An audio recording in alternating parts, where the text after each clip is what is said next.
Instagram unable to login problem. When try to login, show this problem. Let's see how to solve this problem. Following all steps, do not skip. Tap on hold Instagram. Click on app info or I button. Tap on force stop. Tap on OK. Tap on storage and cache. Tap on clear storage. Tap on delete. Go to Play Store.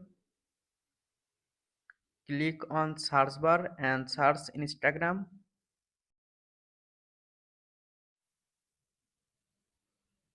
Update Instagram app.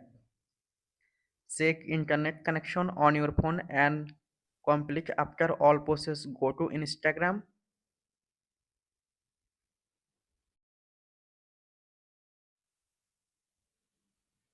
Problem solved. Thanks for watching. Don't forget like and subscribe.